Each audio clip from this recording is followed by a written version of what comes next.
여러분은 피하고 싶은 고난의 순간을 만난 적이 있었습니까?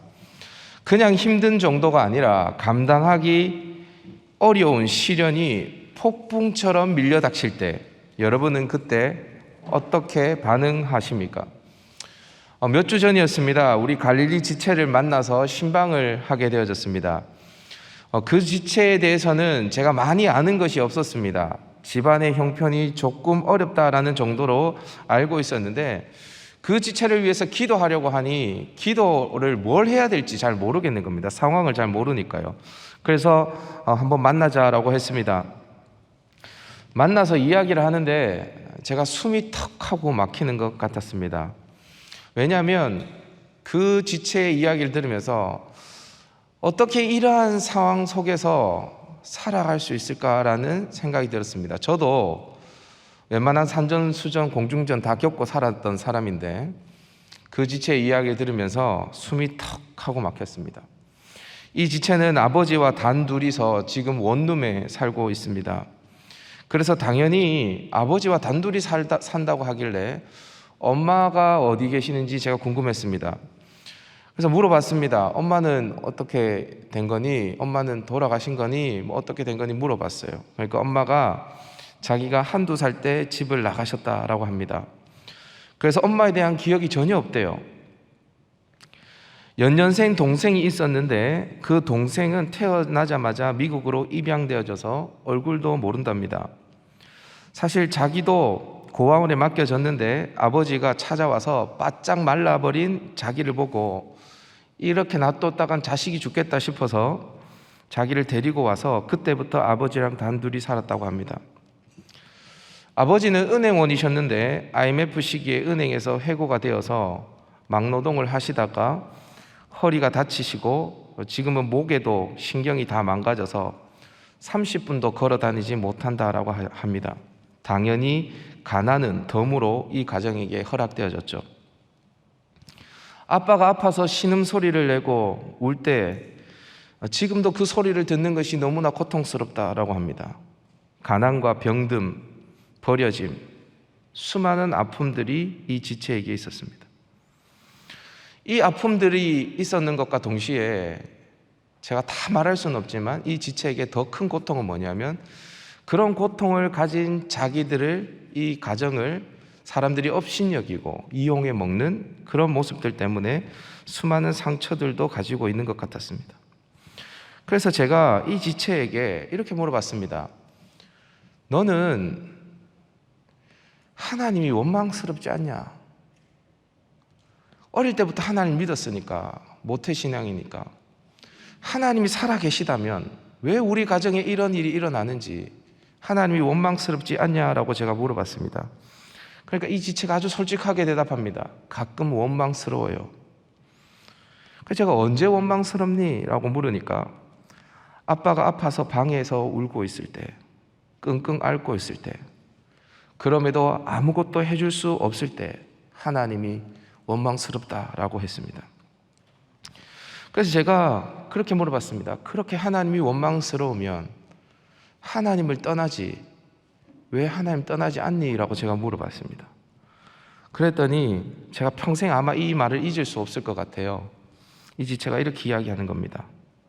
그런데 목사님, 저는 하나님 말고 의지할 데가 없어요. 하나님 떠날 수도 없다라는 거예요.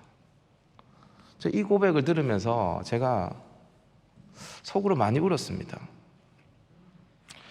여러분, 우리는 살아가면서 수많은 고난과 시련을 만나게 됩니다. 때로는 피하고 싶은 질병이 나를 찾아올 때도 있고, 때로는 극심한 가난이 나와 가족들을 굶주리게 할 때도 있습니다. 때로는 그렇게 믿었던 사람에게 뒤통수를 맞고 더 이상은 사람이라고는 꼴도 보기 싫은 그런 순간을 경험할 때도 있습니다. 때로는 정말 사랑하는 사람, 의지했던 사람과 이별해야 할 때도 있습니다. 때로는 신앙을 지키기 위해서 멸시를 당할 때도 있죠. 그리고 어떨 때는요, 이 모든 것이 한꺼번에 내 삶에 들이닥칠 때도 있습니다. 마치 욥과 같이요. 오늘 본문의 예수님도 이러한 엄청난 시련 앞에 서 있습니다. 예수님은 자신이 이 땅에 왜 오셨는지, 그 목적을 달성하기 위해서 자신이 감당해야 될 시련이 무엇인지에 대해서 이미 다 알고 계셨습니다. 여러분, 알고 있었기 때문에 그 고통은 더 큽니다. 이미 예수님은 그 모든 고통을 다 알고 계셨어요. 아무리 예수님이었지만 예수님도 그 시련을 피하고 싶으셨을까요? 안 피하고 싶으셨을까요? 피하고 싶었겠죠. 예수님도요. 그래서 예수님께서 하나님께 이렇게 기도합니다. 우리 기도의 내용의 일부분을 한번 읽어보십시다. 시작. 이르시되 아빠 아버지여, 아버지께는 모든 것이 가능하오니 이 잔을 내게서 옮기시옵소서. 예수님도 이 잔을 내게서 옮겨달라고 하나님 아버지께 기도하고 있습니다. 예수님을 기다리고 있는 시련, 피할 수 없는 이 잔은 도대체 뭘까요? 일단 예수님은 3년 동안 모든 것을 쏟아부은 제자들에게 외면과 배신을 당하게 되어집니다. 혹시 여러분 배신 당해 보셨습니까? 누군가에게 배신을 당해 보셨어요? 예수님의 모습을 한번 볼까요? 오늘 본문 27절을 보니까 예수님께서 제자들에게 이렇게 이야기합니다. 너희가 다 나를 버리리라. 12명의 제자들 한 사람도 예외 없이 너희가 다 나를 버리리라 라고 말씀하십니다. 그냥 무서워서 예수님을 부인할 수 있죠. 그런데 여러분들이 잘 아시다시피 베드로와 같은 사람은 예수님을 3번 부인하는데 그냥 부인하는 것이 아니라 예수님을 저주하면서 부인합니다. 더욱이 예수님을 대제사장들과 서기관들과 장로들에게 넘겨주는 일에 누가 앞장서냐? 잘 아시죠? 가룟 유다입니다. 예수님은 3년간 그와 동고동락했습니다. 예수님은 그 가룟 유다와 함께 다니시면서 병자들의 살아나는 것도 보여주셨고, 보리떡 5개 물고기 2마리로 5,000명을 먹이시는 것도 보여주셨고, 물 위로 걸어서 그 가룟 유다가 있는 배에 예수님께서 걸어오시는 것도 그 유다에게 보여주셨습니다. 심지어는 죽은 자가 살아나는 것도 가룟 유다에게 보여주셨습니다. 그리고 여러분 그거 아세요? 복음서를 보면, 요한복음을 보면 이 일이 있기 전에 예수님께서는 마지막 만찬 때에 이 가룟 유다의 발도 씻어 주십니다. 그랬던 그런 호의와 그 엄청난 예수님의 기적들을 다 봤던 가룟 유다는 예수님을 팔아넘깁니다. 여러분, 이 배신 혹시 겪어보셨습니까? 이런 배신? 가장 가까이 있었던, 여러분, 가룟 유다가 어떤 사람이냐면요, 재정을 맡았던 회계입니다. 회계. 예수님과 12제자들의 그 행적들 가운데 돈이 사용되어졌을 것 아닙니까? 그때 돈깨를 맡았던 자가 바로 가룟 유다입니다. 여러분, 돈을 아무한테나 맡깁니까? 아무한테 맡기지 않죠. 신뢰를 하는 사람한테 맡기지 않습니까? 그렇게 예수님께서 신뢰를 보내면서 그 가룟 유다에게 중책을 맡겨주셨습니다. 그런데 그 배신을 예수님께서 당했습니다.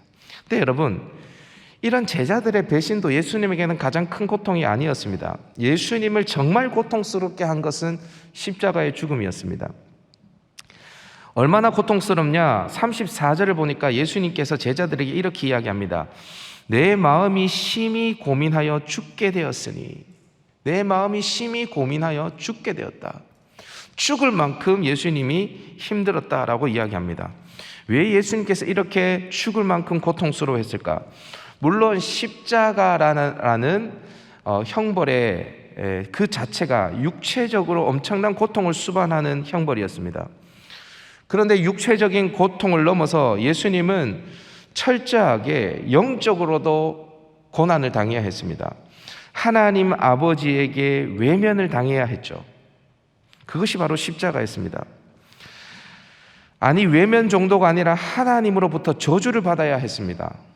왜 그런가? 예수님은 그냥 죽은 것이 아니라 인류의 모든 죄를, 저와 여러분의 모든 죄를 대신 짊어지시고 죽은 것이었기 때문입니다. 하나님은 여러분 죄를 미워하십니다.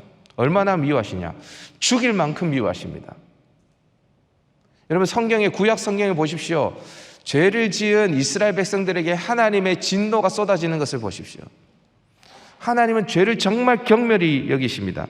따라서 하나님은 인류의 모든 죄를 짊어진 예수님을 향해서 하나님의 엄청난 진노를 쏟아부으셔야만 했습니다. 여러분, 이것을 경험했던 예수님이에요. 그렇게 친밀했던, 영원 전부터 단 한 번도 분리되지 않았던 관계가 깨어지게 되어졌죠. 이 고통, 예수님에게는 너무나도 피하고 싶은 시련이었습니다. 혹자들은 이렇게 이야기할 수 있습니다. 목사님, 그것이 뭐 그렇게 대단합니까? 아무리 고통스럽더라도 3일 만에 부활하셨으니 3일만 하나님의 저주를 받으면 되는 거 아닙니까? 쉽게 말할 수 있습니다. 그런데 여러분, 절대로 그렇지 않습니다. 예수님은 단지 하나님과 3일간 떨어져 있었다, 그 정도의 고통을 겪은 것이 아닙니다. 여러분, 만약에 여러분들의 사랑하는 아내와 사랑하는 여친, 남친이 3일간 여러분들과 떨어져 있다가 다시 만난다는 것은 여러분들에게 그렇게 큰 고통은 아닐 것입니다. 그죠? 3일 후에 다시 만나면 되니까요. 그렇죠? 근데 여러분, 만약에 여러분들이 정말 사랑하는 여러분의 아내가, 여러분의 남편이, 여러분의 여친, 남친이 다른 남자와 3일간 시간을 보낸다고 생각해 보십시오. 그때 여러분들은 어떻게 그 시간을 보낼 것 같습니까? 고통스럽죠. 여러분, 예수님은 십자가에 달려서 3일간의 음부에 내려가셨습니다. 그 음부에는 누가 있는지 아십니까? 사탄이 있습니다. 예수님은 사탄과 동거하셨습니다. 여러분, 이게 예수님에게는 치가 떨리도록 싫은 시간이었습니다. 따라서 단지 3일이라는 시간은 시간으로 환산할 수 있는 것이 아닙니다. 예수님은 엄청난 고통을 겪는 것입니다. 절대로 피하고 싶은 시련 앞에 서 있는 거예요. 여러분, 이 시련 앞에서 사실 예수님이 잘못해서 십자가를 진 것도 아니잖아요. 그죠? 이 시련 앞에서 예수님께서 어떻게 반응하셨을까? 오늘 저는 이 시련 앞에 서 있는 예수님의 모습을 함께 살피면서 우리가 예수님과는 비교도 되지 않겠죠. 우리에게 어떠한 시련이 닥친다 하더라도 예수님의 십자가 시련과는 비교가 되지 않을 것입니다. 그렇지만 우리에게도 시련이 닥쳐올 것 아니겠습니까? 그 시련 앞에서 우리가 어떻게 반응해야 하는지 그 해답을 한번 찾아봤으면 좋겠습니다. 저를 한번 따라 하십시다. 하나님의 뜻을 이루려 했다. 여러분, 보통 사람들이 시련 앞에 서면 어떤 반응을 보일까요? 대부분 시련 그 자체에 함몰되어집니다. 시련을 두고 하나님이나 사람을 원망한다거나 시련의 이유를 찾으려고 동분서주한다거나 아니면 어떻게 이 시련에서 벗어날 수 있을지 방법을 찾으려고 한다거나 이도저도 안 되면 시련을 외면하고 도망쳐버립니다. 이 모든 반응은 시련 그 자체에 함몰되어지는 것입니다. 여러분, 구약 성경을 보면 엘리야라는 선지자가 등장합니다. 여러분, 엘리야라는 선지자는 구약 전체 선지자를 대표하는 아주 훌륭한 선지자입니다. 북이스라엘 왕 아합 때에 활동했던 선지자이죠. 엄청난 능력을 행합니다. 엘리야가 3년간 이스라엘에 비가 내리지 않을 것이라는 예언을 했을 때에 정말 3년 동안 비가 내리지 않았습니다. 비만 내리지 않은 것이 아니라 이슬도 내리지 않게 되어지죠. 그를 죽이려고 하는 아합 왕에게 바알 선지자들과 영적 전쟁을 선언하면서 갈멜산에서 바알이 참신인지 하나님이 참신인지 내기를 하자라고 합니다. 가리게 되어집니다. 이때 하나님은 하늘에 불을 내려주셔서 바알 선지자들을 이기게 하십니다. 그래서 바알 선지자들을 싹 다 죽이고 영적 전쟁에서 승리를 거두게 되어집니다. 그런데 이때부터 시련이 닥칩니다. 아합 왕의 부인인 이세벨이 엘리야를 죽이겠다고 결사대를 만듭니다. 이때 엘리야는 그 형편을 보고 도망합니다. 그리고 로뎀 나무 아래에서 하나님께 이야기합니다. 하나님, 나 좀 죽여주십시오. 나 그만 살고 싶습니다. 여러분, 이 죽기를 구하는 엘리야의 모습은요, 뭐냐면 하나님을 향해 원망하는 것입니다. 하나님, 내가 하나님 나라를 위해서 이렇게까지 헌신했는데 내 꼴이 이게 뭡니까? 차라리 나를 죽여주십시오. 여러분, 그 대단한 선지자 엘리야도요, 시련 앞에서 그 시련 자체에 함몰되어지죠. 여러분, 시련이라고 딱 하면 떠오르는 한 사람, 누구냐면 욥이라는 사람입니다. 여러분, 욥은요 순식간에 그 엄청난 재산을 싹 다 잃어버립니다. 여러분에게 재산이 얼마 있는지 모르겠는데 여러분들이 평생 일해가지고 모아놓은 재산을 한 방에 싹 다 잃어버린다고 생각해 보세요. 어떻겠어요? 고통스럽겠죠. 근데 여러분, 재산을 잃을 때 뭐도 잃어버리는지 아십니까? 자식들도 잃어버립니다. 자식들도 다 죽어버립니다. 이 모든 일이 한꺼번에 그에게 들이닥칩니다. 그러나 그는 하나님을 원망하지 않습니다. 주신 이도 여호와시고 거두신 이도 여호와시니 여호와의 이름이 찬송을 받을 것이다 라고 엄청난 고백을 합니다. 그런데 사탄이 여기에서 멈추지 않습니다. 하나님께 나아가서 하나님, 저 욥에 몸을 치십시오. 저에게 병을 주십시오. 그러면 그 욥이 하나님을 저주하고 떠날 것입니다. 하나님께서는 그의 생명을 거두지 말라라는 전제하에 사탄에게 욥을 맡깁니다. 그래서 사탄이 그를 쳐서 발바닥부터 정수리까지 종기가 나게 되어집니다. 이 모습을 지켜보고 있었던 욥의 아내는 욥에게 하나님을 저주하고 떠나라라고 이야기를 합니다. 이때 그는 입을 열어서 어떻게 합니까? 자신의 생일을 저주합니다. 자기의 생일을 저주해요. 그리고 욥의 세 친구와 함께 논쟁에 빠집니다. 왜 나에게 이런 시련이 닥치는가? 나는 죄가 없는데 왜 나에게 이런 시련이 닥치는 것인가? 시련의 이유를 찾으려고 발버둥을 치지만 결국 그 이유를 찾지 못합니다. 그 대단했던 욥도 시련 그 자체에 함몰되어졌습니다.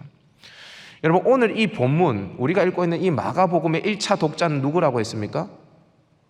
로마교회 성도들이라고 했습니다. 그죠? 로마교회 성도들.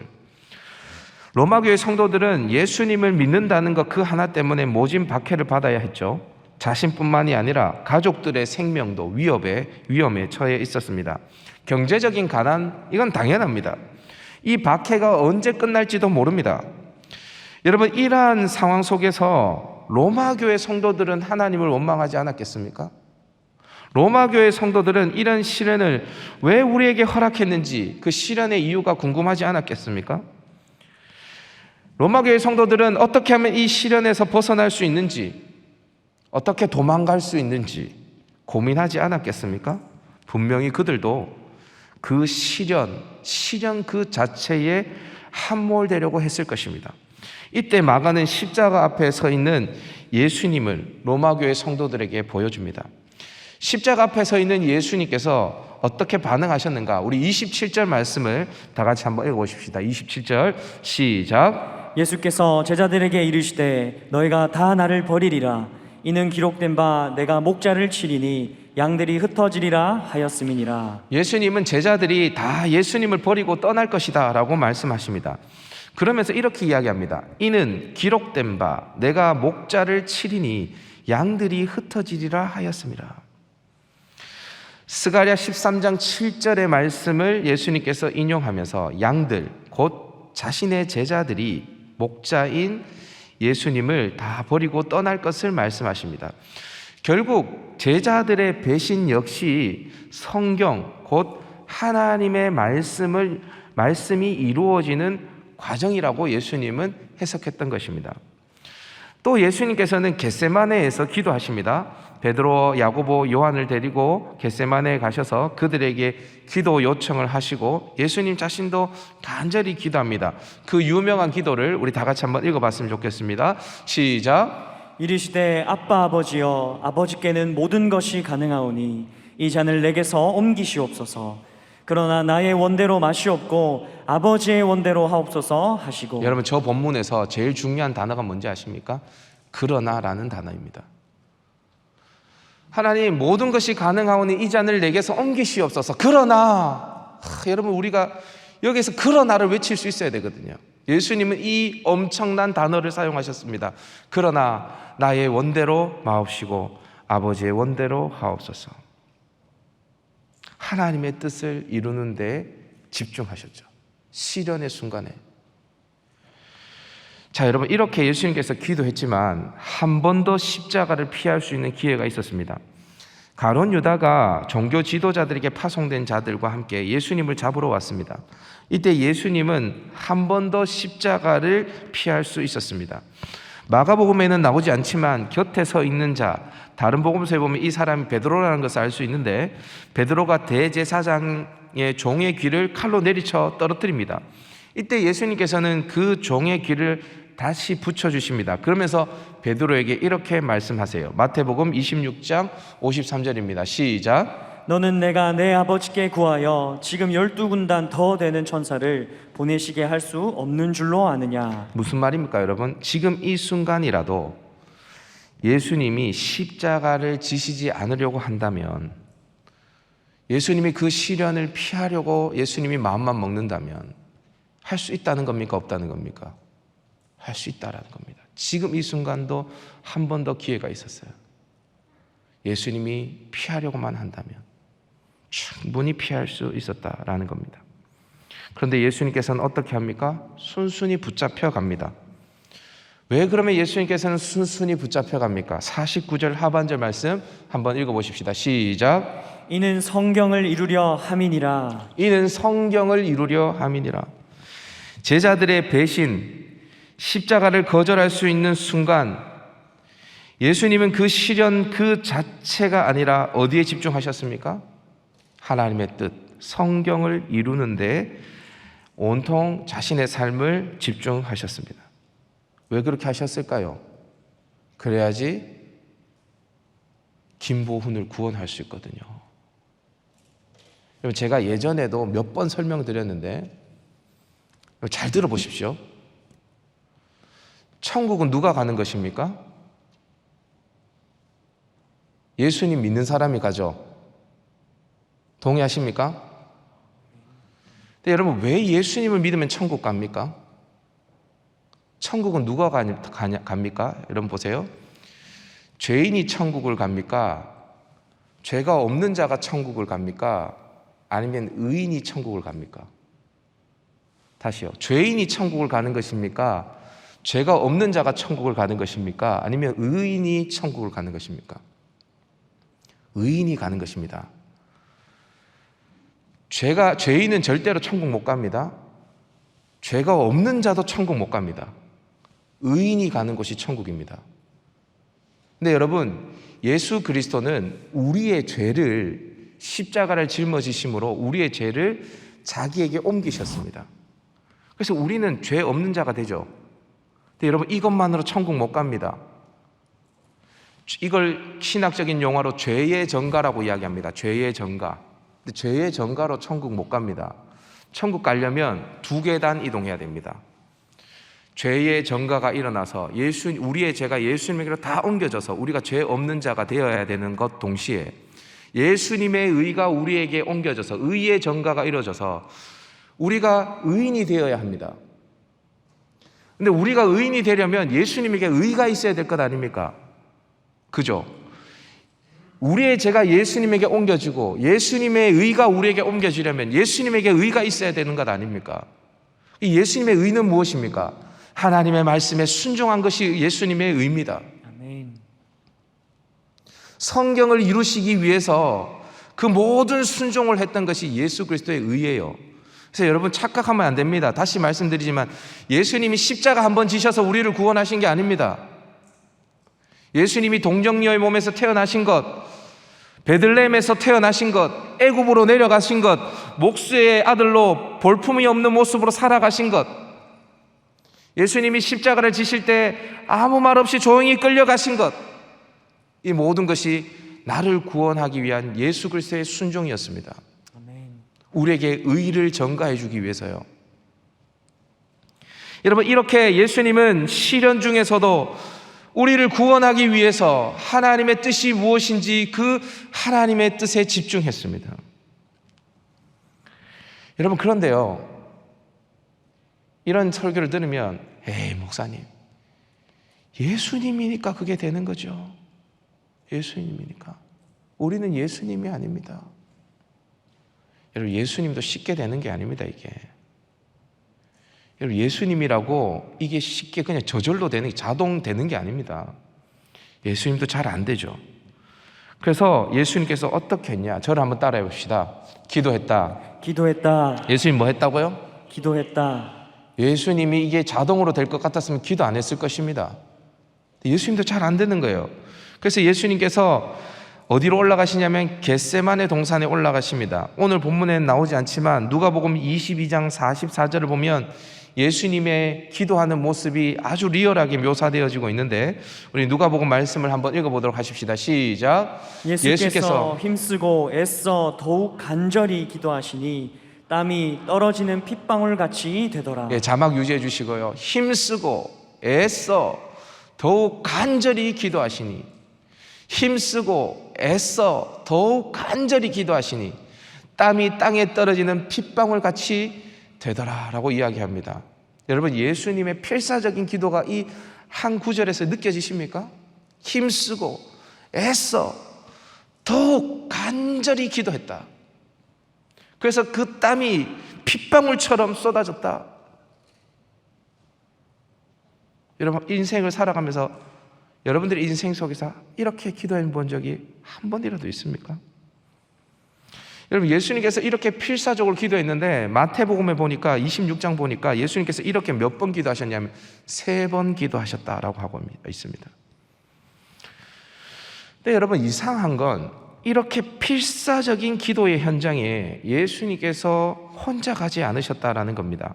오늘 본문 33절에서 확인할 수 있듯이 예수님은 베드로, 야고보, 요한 3명의 제자들과 함께 겟세마네에 오르셨습니다. 왜 예수님은 제자들을 데리고 겟세마네에 오르셨을까? 예수님은 이미 제자들에게 제자의 길에 대해서 말씀하셨습니다. 제자가 어떠한 삶을 살아야 되는지 말씀하셨어요. 제자란 자기의 생명을 미워해야 됩니다. 형제나 자매나 부모와 전토와 자기가 가지고 있는 모든 것을 미워해야 합니다. 자기의 생명도 미워해야 되고요. 그리고 예수님께서 뭐라고 이야기하십니까?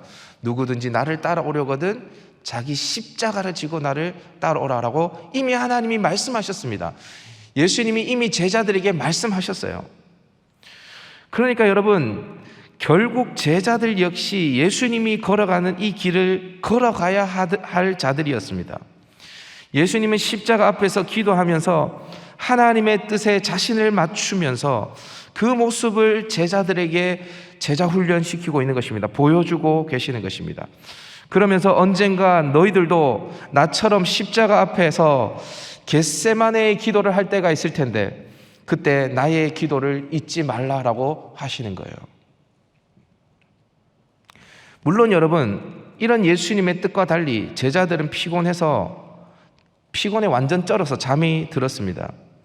이런 제자들의 깨어있지 않는 모습을 보면서 예수님께서 38절에 이렇게 말씀하시는데요. 한번 읽어보십시다. 시작. 시험에 들지 않게 깨어있어 기도하라. 시험에 들지 않게 깨어있어 기도하라 라고 말씀하십니다. 여러분, 이 말을 조금 바꾸어서 여러분 생각해보면 깨어서 기도하면 시험에 든다는 겁니까? 안 든다는 겁니까?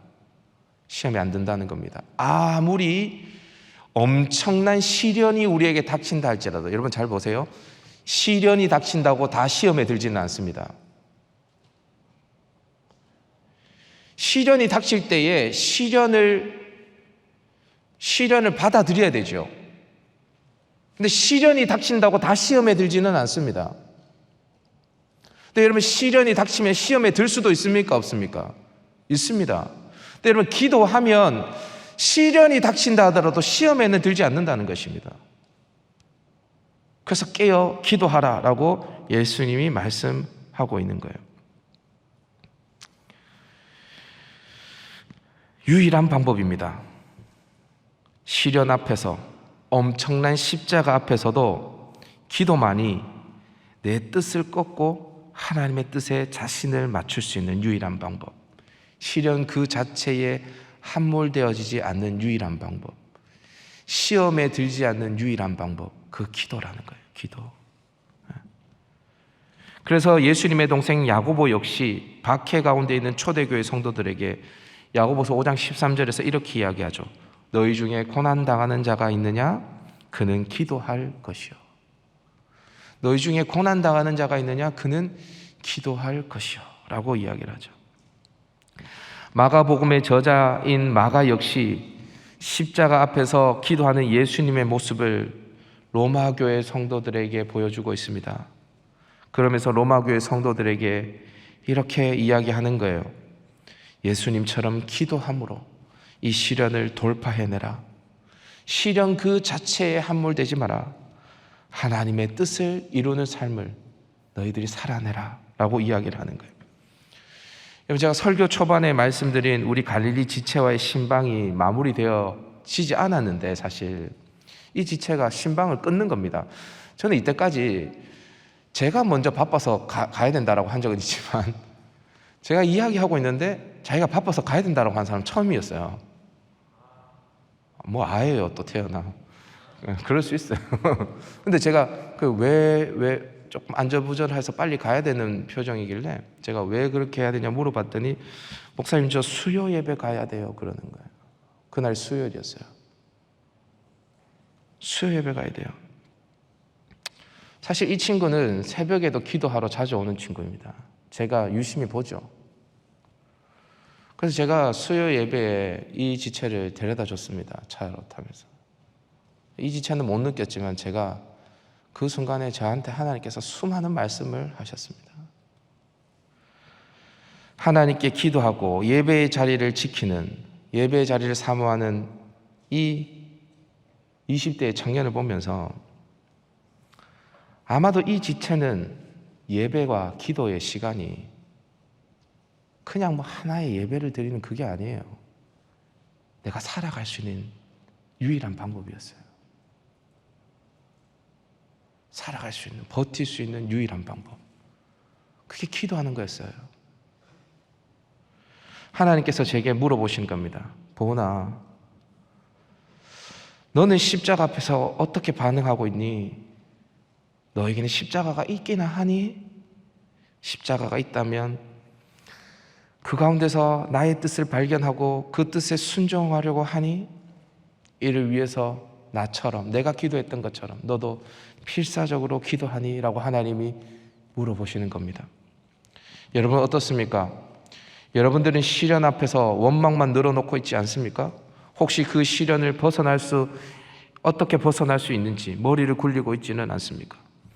우리에게 그 시련이 몰아닥칠 때 우리는 기도의 자리에 나아가서 예수님처럼 기도해야 합니다. 그러면 그 시련 속에서도 하나님의 뜻을 발견할 수 있습니다. 발견할 뿐 아니라 그 하나님의 뜻을 이루는 도구로 쓰임받을 수 있습니다. 여러분, 우린 다 연약한 인생입니다. 여기 앞에 서 있는 목사도 연약한 인생이고 여러분들도 다 연약한 인생입니다. 저도 내일 일을 알지 못하고 여러분도 내일 일을 알지 못합니다. 목사님 저는 괜찮습니다. 예수님 같은 시련이 없습니다. 그런 교만한 자들에게 하나님께서 어떤 시련을 허락할지 모릅니다. 우린 다 연약해요. 언제 우리에게 엄청난 시련이 닥칠지 모릅니다. 여러분 그때 우리가 어떻게 하나님 앞에 반응해야 됩니까? 하나님 앞에 무릎을 탁 꿇는 것입니다. 그때 겟세마네로 나아가는 것입니다. 그래서 하나님 앞에 기도하는 거예요. 그렇게 기도하면 하나님께서 용기를 주십니다. 스데반 집사가 대단해서 돌에 맞아서 죽을 수 있었던 것이 아닙니다. 엘리야가 대단해서 갈멜산에 오른 것이 아닙니다.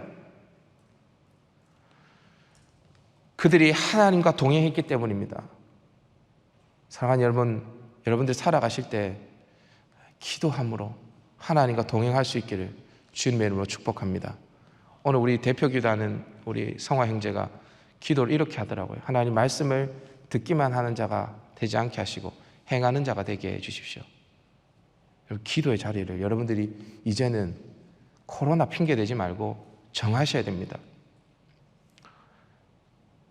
그냥 원고에는 기록되어 있지 않지만 여러분들에게 말씀드리겠습니다.